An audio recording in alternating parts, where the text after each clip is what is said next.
This is Kathy from Gadgets Top 321, and in today's video I'm going to begin the test of two potential ink agitators that I would like to eventually use with my little Kaweco mini converter.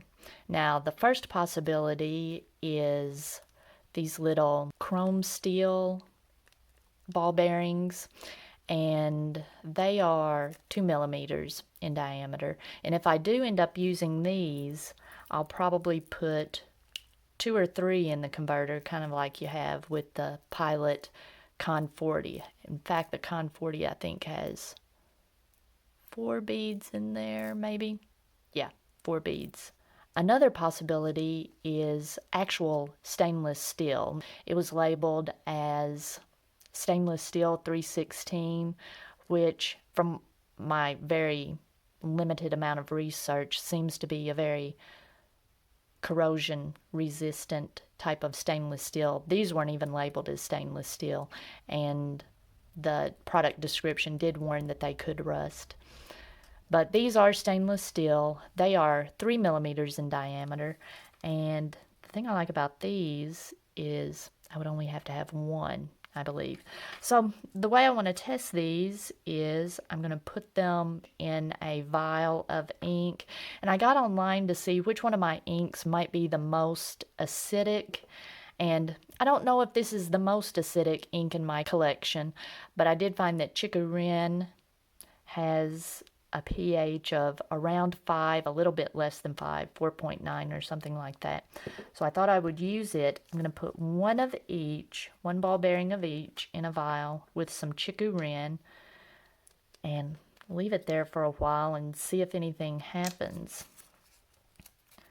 I've been using the little squeezy Kaweco mini converter in my Kaweco AL Sport this week, and I've been using it with the Jacques Herbin 350th anniversary ink Vert Atlantide, and I haven't needed an ink agitator. I've had no problems with hard starts. The ink just flows beautifully. So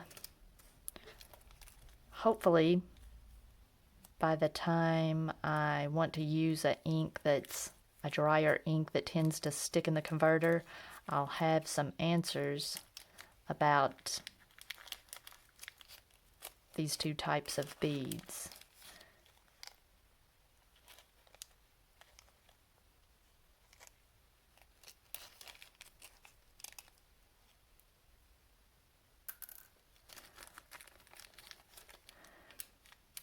Okay, I think I'm going to put around 1 milliliter of ink in each one, maybe a little bit less than that, enough to cover it up.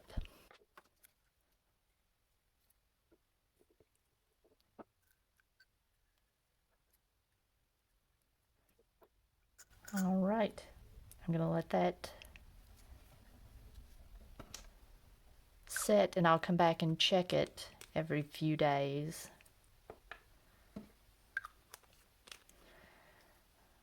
Chicorin is a pretty, I don't know, not a very saturated ink on the page, but I was hoping I could use a lighter ink that I could actually see the bead through it, but in the vial, Chicorin looks fairly dark. All right, I'll let that set, and we'll check back later and see what happens.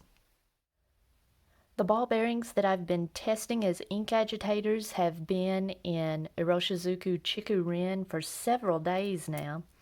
Let me see, this is the small one that is called Chrome Steel, and I've been keeping an eye on it. There doesn't seem to be any pitting yet, so this is the one that the description said it would rust if it was in water.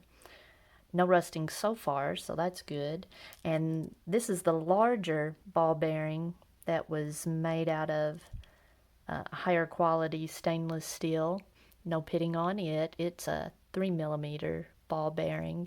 So I feel pretty confident when I get to a point that I need to use an ink agitator in my converter. I would feel comfortable using either one of those. But I'm going to keep those in until something happens. The ink dries up or something starts rusting. when I get done making this video, these two pens are going to get cleaned out. But I just wanted to give an update on the performance. I've been using Vert Atlantide in my Kaweco AL Sport with the 14 karat fine nib, and it has been an absolute joy to use. I've had no trouble with it. Now, it may not write right now. I might run out of ink, but let's see. And it's a shimmer ink. I was concerned about that. But I have loved it.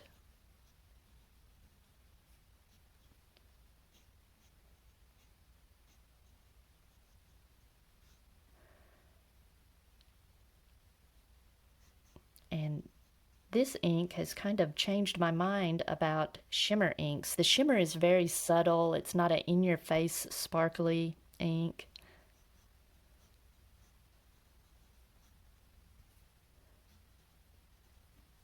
It's a Jacques Herbin ink. Just fantastic. I never did buy a bottle of it, but I did buy a ton more different samples. I got two more Jacques Herbin shimmer inks, so I'm curious to see how they work out. Now, my Metropolitan with the fine medium nib has been a different story. I've been using another Jacques Herbin ink, Bleu Plenitude, and I've really just been fighting with this pen and ink combination ever since. And this is pretty representative of how it writes. The ink just doesn't want to grab the paper. Or this is a cursive fine. And this is Bleu Plenitude. Sometimes it'll go ahead, it'll get flowing. Looks like it.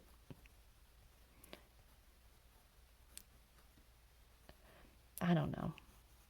And someone mentioned that their Metropolitan tends to get dry, like maybe there's not a good seal to the cap. And perhaps with certain inks, they're just more prone to drying out. And yeah, it's just been a fight with this pen and ink combination, so I'm looking forward to getting it cleaned out. And one thing I wanted to note about the little squeeze converter I've been using the past few days, originally it was pretty much transparent, but as soon as ink hit this for the first time, it turned this milky color, and you can no longer see how much ink you have in your converter. So I saw a YouTube video by someone fairly recently that the same thing happened. Maybe it was SBRE Brown mentioned it. I don't know if it will have that kind of a reaction with every type of ink, but I just heard him mention it, and then it happened with the very first ink that I put in it. So that's a downside to the little squeeze converter. You know, it doesn't do a good job as an actual converter for drawing up ink. I thought it might work a little bit better than a cartridge, refilling a cartridge, because sometimes I worry about the mouth of the cartridge wearing out and splitting. I thought this might be a little more durable, but I would rather just use a cartridge so I can see how much ink I have. Alright, if you found this video helpful, please give me a thumbs up, and if you'd like to see more videos like this, please subscribe to my channel.